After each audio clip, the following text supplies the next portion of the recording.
الأحداث بتبدأ في مصنع عربيات في الخمسينات، وقت ما كانت مجموعة عربيات موديل بليموث فيوري بتتجمع، لكن واحدة منهم كانت مختلفة عن الباقيين، عربية حمراء لامعة. واحد من العمال كان بيعمل فحص للموتور بتاعها، لكن لسوء حظه كبته العربية قفر لوحده وفحص ايده. الراجل راح عشان يعالج الجرح، وساعتها واحد تاني من العمال قرر يفتش العربية من جوه، وهو بيعمل كده وقع شوية رماد من السيجارة بتاعته على الكرسي. الوقت عدى والشغل في المصنع خلص والعمال كلهم مشيوا، لكن المشرف لاحظ ان العربية الحمراء منورة الانوار بتاعتها. راح يبص عليها ولقى جثة العامل اللي كان بيشرب السيجارة جوه العربية. وبعد مرور سنين بنشوف طالب اسمه دينيس وصل بالعربية بتاعته عند بيت صاحبه آري اللي كان شاب نرد ودايما مكعبل في نفسه.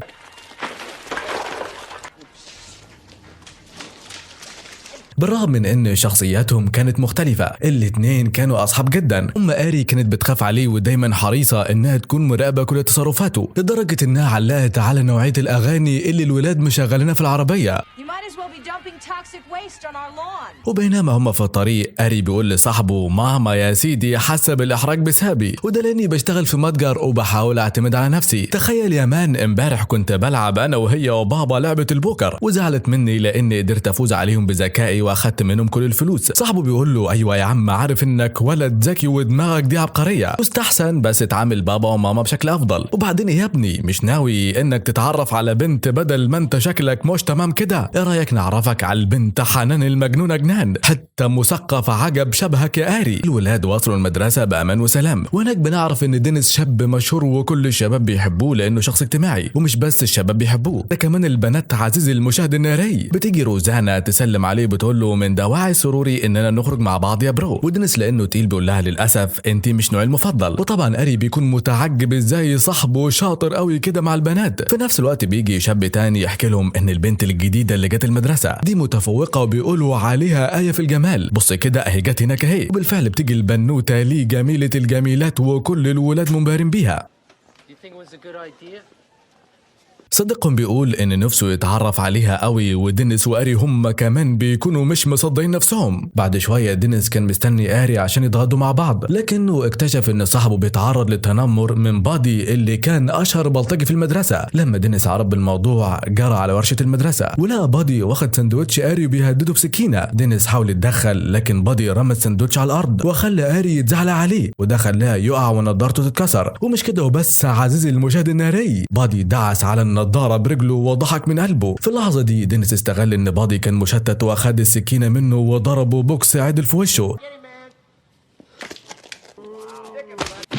لكن قبل ما الموضوع يخلص، شلة البلطجي هجموا على دينيس. فجأة مدرس دخل الورشة وطلب منهم يوقفوا. المدرس شاف ان بادي مريب، وآري أكد انه كان بيهددهم بسكينة، لكن بادي انكر كل حاجة. المدرس طلب من بادي يفضي جيوبه، وساعتها بادي طلع سكينة صغيرة. النتيجة ان بادي اتطرد من المدرسة وشلته اتعاقبت بالقعاد في الحجز. اخر اليوم دينيس وآري كانوا بيتكلموا عن اللي حصل. في الطريق آري شاف عربية واقفة قدام بيت وطلب من دينيس يقف. العربية كانت بليموث فيوري حمراء، نفس اللي حصلت فيها الحادثة في المصنع، لكن حالتها كانت متدمرة وقديمة جدا. بالرغم من كده آري مهتمش وشافها أحلى عربية في حياته. فجأة صاحب العربية اللي كان رجل عجوز اسمه جورج ظهر قدامهم. الراجل العجوز قال إن العربية اسمها كريستين، وإنها كانت ملك أخوه اللي حياته انتهت من كام أسبوع، عشان كده هو عايز يتخلص منها بسرعة. عرض يبيعها ب $250، لكن دينيس حاول يقنع آري إنه ما يشتريش العربية المتدمرة، لكن آري ما سمعش الكلام وخلص الصفقة فورا. مع دخول الليل آري رجع البيت وحكى لأهله عن العربية اللي اشتراها، لكن أمه اللي كانت صارمة جدا رفض الفكرة تماما وطلبت منه يتخلص من العربية. آري رفض لأنه شايف إنه بيعمل كل حاجة عشان يرضي أهله، والعربية اشتراها بفلوسه اللي كان محوشها. برغم كده أمه كانت مصممة على رأيها، وده خلاها يسيب البيت وياخد العربية على جراج. هناك هو ودينيس قابلوا صاحب الجراج، راجل عجوز متعكر المساك دايما اسمه ويل، اللي عاملهم بطريقة مش لطيفة. بالرغم من كده سمح ليهم يسيبوا العربية في الجراج طول الليل، بس طلب منهم يمشوا بعد كده. في الطريق للبيت دينيس سأل آري اللي اشترى عربية متدمرة زي كريستين. آري رد عليه انه اخيرا لقى حاجة قبيحة زيه، لكنه مؤمن انها ممكن تبقى احسن لو اشتغل عليها كويس. الاسابيع عدت وآري قعد يشتغل ليل نهار يصلح العربية. صاحب الجراج فضل يعامل آري بشكل مش لطيف، لكنه قرر يشغله في الجراج مقابل انه ياخد الخردة اللي محتاجها للعربية. آري وافق وفضل يشتغل على العربية، ومع الوقت بدأ يتعلق بيها بطريقة غريبة. ثاني يوم دينيس كان بيتكلم مع 2 من اصحابه عن الطالبة الجديدة، وتحدوا انه يروح يكلمها في المكتبة. دينيس وافق، ولما قعد على طاولتها وطلب منها يخرجوا مع بعض. البنت قالت له انها عندها موعد فعلا. دينيس مشى من الطاولة وهو محرج من الرفض. في نهاية اليوم راح لبيت آري عشان يتكلم معاه، لانهم بقالهم فترة ما بيشوفوش بعض زي الاول. لكن لما وصل آري كان متغير، مش لابس نظارته، هدومه شكلها شيك، ومزاجه بقى متمرد. ما كانش عايز حتى يتكلم مع دينيس، وخرج فورا عشان يروح يشتغل شغل اضافي مع صاحب الجراج. امه حاولت توقفه لكنه تجاهلها ومشى. بعدها الام كلمت دينيس وقالت انها قلقانه على ابنها وعلى العربيه الجديده. اكتشفت ان صاحب العربيه اللي قبل كده انتحر جواها لما استنشق اول اكسيد الكربون. لما دينيس سمع الكلام ده قرر يروح لبيت جورج العجوز عشان يعرف القصه كلها. جورج حكى له ان اخوه لما اشترى كريستين بقى مهووس بيها، لدرجه انه حتى بعد ما مراته وبنته حياتهم انتهت ما سابش العربيه. وبعد ما اخوه كمان حتى انتهت العربيه، رجعت بطريقه غريبه لبيت جورج بعد اسابيع. الكلام ده خلى دينيس يقلق اكتر، وفي نهايه اليوم قرر يروح الجراج عشان يبص على العربيه. لما وصل هناك حاول يفتح الباب، لكن بمجرد ما لمس المقبض الراديو اشتغل. دينيس خاف وجرى قبل ما حد يشوفه. تاني يوم الصبح دينيس راح ملعب المدرسه عشان يلعب ماتش كوره. دينيس كان بيستعد لحركه مهمه في الماتش، لكنه شاف من بعيد آري داخل بالعربيه كريستين اللي رجعها زي ما كانت جديده تماما. العربيه خطفت الانظار، خصوصا بادي واصحابه، وفجاه لي نزلت من العربيه، وآري وهي اتبادلوا الكلام اللي زي الفل قدام الكل. المشهد ده خلى دينيس متلخبط ومتضايق وفقد تركيزه في اللعبه. للاسف لاعب من الفريق المنافس استغل الفرصه وخطف الكره بضربه قويه، خلت دينيس يفقد وعيه ويتصاب اصابه خطيره. مرت ايام بعد الاكسيدنت ودينيس فاق في المستشفى برجله في جبيره ورقبته مكسوره. جنبه كان آري اللي جه يطمن عليه، ورجعوا يتكلموا كاصحاب زي الاول. دينيس حكى له ان الاصابه دي هتمنعه من لعب الكره تاني، وانه كان قريب جدا من انه يبقى عاجز. بعدها سال آري ازاي قدر يصلح كريستين في وقت قصير كده، لكن آري اكتفى بالرد انه اشتغل عليه كتير جدا. الكلام خد منحنى غريب لما آري قال لدينيس انه اجبر اهله يسجلوا العربيه باسمه، والا كان هيسيب المدرسه. دينيس لاحظ ان شخصيه آري اتغيرت جدا، وان في حاجه غلط بتحصل جواه. برغم كده آري قال له وداعا وخرج. بالليل آري اخذ لي للسينما اللي بتشتغل بالسيارات، وكانوا عايشين لحظه رومانسيه. لكن لما الامور بدات تسخن، لي قررت تخرج من العربيه. آري راح وراها، والبنت قالت له انها مش عايزه اللحظات دي تكون جوه العربيه. بالاضافه لكده بدأوا يتخانقوا لان آري بقى مهووس بكريستين وبيهتم بيها اكتر منها. آري شاف ان كلامها مش منطقي واقنعها ترجع للعربيه عشان المطر. لما رجعوا حصلت حاجه غريبه جدا، زجاج الامان للعربيه بدأ يبوظ، وآري خرج يصلحه. في الوقت ده لي حاولت تاكل حاجه، لكن فجاه الراديو اشتغل لوحده وطلعت اضاءه قويه من التابلو. لي بدأت تحس انها بتتخانق وما بقاش في هواء. آري حاول يفتح الباب عشان يساعدها، لكن العربيه قفلت الابواب لوحدها وما كانش قادر يفتحها. لحسن الحظ لي اللي كانت خلاص بتفقد انفاسها قدرت تسحب القفل وتفتح الباب، وسواق وقف جنبها ساعدها وفتح الباب. لما آري شاف ده اتعصب وهجم على الراجل، لكن الراجل كان بس عايز يساعدها، وفعلا نجح في انه يطلع الاكل اللي كان خانقها. بعد الموقف الغريب ده آري رجع لي لبيتها، لكنها نزلت من العربيه بسرعه وما كانتش عاوزه تتكلم معاه. رغم كل اللي حصل آري حاول يعتذر للي، لكنها قالت له انها متاكده ان العربيه هي اللي عملت كده، وان كريستين كمان بتحس بغيرها منها. لي حست ان كل ما يكونوا سوا بيحصل حاجه غريبه. آري افتكر ان ده مجرد هواجس من لي، ووعدها انهم هيتكلموا في الموضوع ده تاني يوم. آري رجع للعربيه وحاول يشغلها، لكنها ما كانتش عايزه تشتغل. بحركه تلقائيه بدا يتكلم مع كريستين وقال لها ان اللي حصل مع لي مش هيغير حاجه، وانها تفضل عربيته المفضله. بعدها حاول يشغلها تاني والعربيه اشتغلت بشكل طبيعي. رجع آري بالعربيه للجراج وسابها هناك، لكنه ما كانش يعرف ان بادي واصحابه كانوا مترصدين له. بعد ما آري مشى، العصابه دخلت الجراج ومعاهم شوكيش ضخمه، وبدوا يدمروا العربيه بالكامل. ما اكتفوش بتدمير الهيكل الخارجي، واحد منهم دخل وبدا يقطع الكراسي ودمر الراديو. ثاني يوم آري ولي اتصالحوا وراحوا مع بعض الجراج عشان آري يجيب المحفظه من العربيه. لكن لما وصلوا آري ما قدرش يصدق عينيه وهو شايف كريستين متدمره تماما. لي سالته من اللي عمل كده وحاولت تهديه، لكن آري ما قدرش يسيطر على غضبه وطلب منها تمشي. في العشاء آري حكى لاهله عن اللي حصل، وحاولوا يخففوا عنه وقالوا له انهم هيساعدوه يشتري عربيه جديده. لكن الكلام ده زود غضب آري، لانه كان عارف ان اهله زي لي ما كانوش بيحبوا كريستين من البدايه. كمان لامهم على اللي حصل، ولانه لو كانوا سمحوا له يركن العربيه في الجراج ما كانش ده يحصل. بعد ما قال كلام جرح لاهله، امن على السفره وطلب طلع اوضته، لكن ابوه لحقه وطلب منه يعتذر لامه. آري استمر في تمرده، الامر اللي اضطر ابوه انه يتدخل بالقوه، لكن آري رد بعنف لدرجه انه كان قريب جدا من انه يأذي والده بشكل خطير. الساعات بتعدي وآري لسه مهووس بكريستين، بيرجع الورشه وهو ناوي يصلحها حته حته لحد ما ترجع زي ما كانت بالظبط، لكن المفاجاه ان العربيه بشكل غريب وخارق للطبيعه بتبدا تصلح نفسها لوحدها، خصوصا الموتور. آري بيقف مذهول وبيسأل كريستين لو تقدر تعمل اكتر من كده، وفجاه العربيه بتبدا ترجع زي ما كانت بالكامل ومن غير اي مجهود.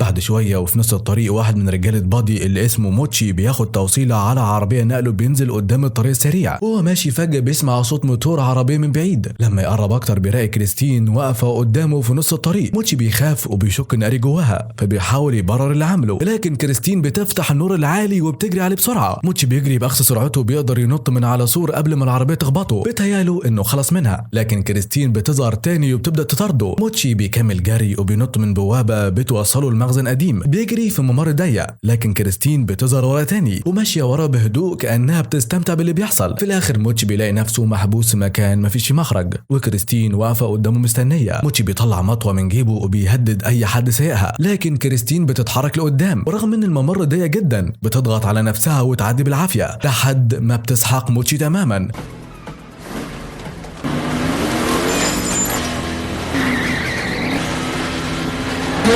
تاني يوم الصبح آري بيروح أوضة دينيس وبيحكي له اللي حصل لموتشي. دينيس بيستغرب جدا وبيبقى أكتر ريبة لما يعرف إن كريستين اتصلحت لوحدها بعد ما كانت متدمرة تماما، لكن آري بيتجاهل شكوكه وبيسيبه ويمشي. وهو خارج من المكان المحقق جينكينز بيوقفه بيقول له إنه بيحقق في اللي دمر عربيته وكمان في موت موتشي اللي تلاقى جسمه مشقون نصين. آري بينكر إن ليه علاقة بنهاية حياة موتشي رغم إنه مبسوط بالخبر. المحقق بيبدأ يشك فيه أكتر وبيقول له إنه سمع شهادة لحبيبته عن اللي حصل للعربية وازاي اتصلحت بطريقه غريبه. ومش بس كده، المحقق كان عنده معلومات عن ماضي كريستين وسأل آري ازاي قدر يصلحها بعد ما كانت عباره عن قطعه من الخرده. آري قال له انا دهنت الدهان وظبطت الكلام، الحته دي شدتها لبره والحته اللي هناك دي ظبطت اللون بتاعها يا باشا. بينما المحقق قال له يا مستر آري اللون الاحمر ده ما عادش بيتم انتاجه. آري قال له بلى ايها المحقق لقد تم انتاجه بالفعل. المحقق سأله انت دهنت العربيه فين وفين الفاتوره؟ فقال له في المكان الفلاني في الحته الكذا كذا، وبالنسبه للفاتوره فتقريبا كده انا ضيعتها. وبعدين انت بتسالني كل الاسئله دي ليه يا باشا؟ هو انا احد المشتبه بيهم ولا حاجه؟ المحقق بيقول له بص يا آري يا ولدي، موتشي حياته انتهت والواضح ان في عربيه هي اللي جابت اجله وقسمته نصين، وبيني وبينك كده انا مشتبه في عربيتك. الولد اتقسم نصين واحنا لازم نضع حد للمهزله دي قبل ما حد تاني حياته تنتهي. الغريب بقى ان آري ما كانش فارق له اي حاجه، ورغم ان المحقق حذره اكتر من مره. آري قال له ما فيش حاجه في القانون بتمنع ان حد يصلح عربيه قديمه. المحقق بيقول له بص يا دي اخرها انت، انا لو شميت خبر تاني ان العربيه بتاعتك دي عملت اي قلق او ان في اي حد اشتبه انها ضرت حد، ورحمه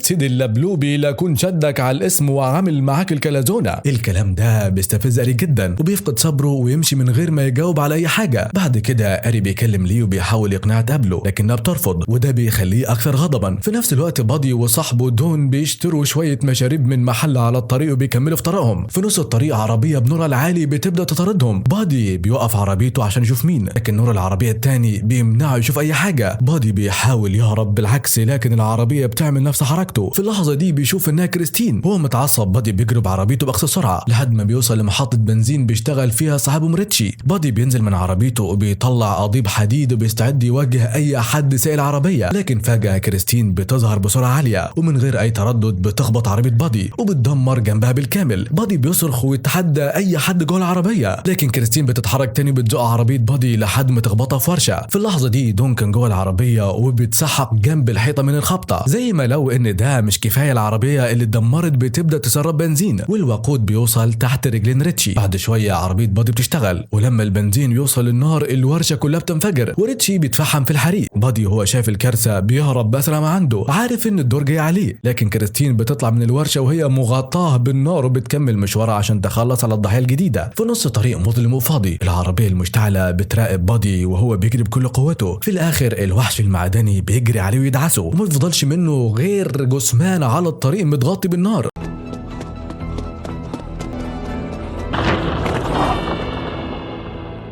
بعد شوية العجوز ويل بيسمع صوت عربية جاية، ولما بيفتح باب الورشة بتاعته بيلاقي كريستين متغطية بالدخان. العجوز بيستغرب لأن هاري كان خرج بالعربية عشان يخلص شغل كان طالبه منه، عشان كده ويل بيقرر يجهز نفسه ببندقية وبيتحرك ناحية كريستين عشان يشوف مين اللي سايقها. العجوز بيقرب ويحاول يفتح الباب، لكنه بيكتشف إن جسم العربية سخن جدا. بيستخدم حتة قماش قديمة عشان يفتح الباب، لكن المفاجأة إن العربية فاضية ومفيش حد جواها. الموضوع بيزداد غرابة، لكن العجوز رغم كده بياخد القرار الخطأ انه يركب العربية عشان يحقق اكتر. كريستين بتستغل الفرصة وما بتسيبش اي شهود، بتقفل الباب على العجوز وبتسحقه عن طريق دفع الكرسي ناحية التابلو لحد ما حياته بتنتهي.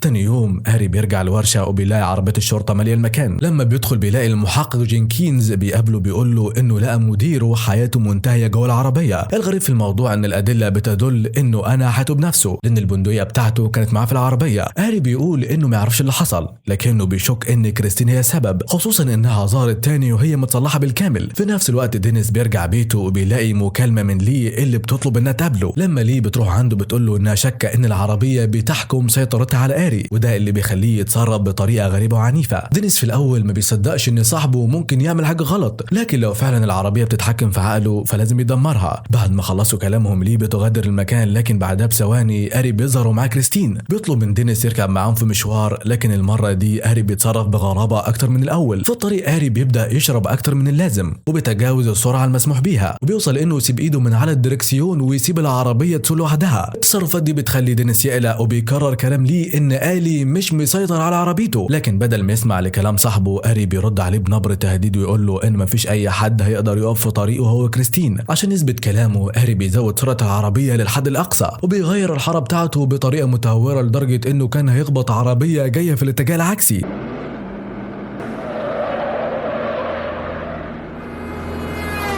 دينيس بيبدأ يدرك ان صاحبه قرب يوصل لمرحلة الجنون. ثاني يوم دينيس بيسيب ملاحظة مكتوبة على جسم كريستين بيطلب فيها من هاري يقابله في الورشة بالليل. لما وقت المقابلة بيجي دينيس ولي بيكونوا مستنين في الورشة، لكنهم ما بيلاقوش هاري هناك. فالاتنين بيقرروا يركبوا حفار قريب ويسوقوا جوه الورشة. بيخططوا ان ليها تقعد في المكتب وتقفل البوابة لما هاري يوصل، واول ما يمشي دينيس هيستخدم الحفار عشان يدمر كريستين. الخطوة الاولى من الخطة بتتنفذ ولي بتروح المكتب، بس اللي محدش فيهم يعرفوا ان كريستين كانت مستخبية في الورشة وسط الركام. فجأة العربية بتولع الأنوار الأمامية بتاعتها وبتحاول تدعس لي بتتحرك بسرعة بتمسك في إطار متدلي وقدرت تتفادى العربية في آخر لحظة، لكن كريستين ما بتستسلمش وبتحاول تهاجمها تاني. في اللحظة دي دينيس بيحرك المخلب بتاع الحفار قدام العربية وبيحمي لي من الاصطدام. بعدها كريستين بتتراجع وبتروح لآخر الورشة ودينيس بيحرك الحفار للناحية التانية. العربيتين بيواجهوا بعض زي مبارزة. المفاجأة إن كريستين مش لوحدها، هاري كان جواها ومسيطر عليها تماما. فجأة العربية بتولع الأنوار وبتصلح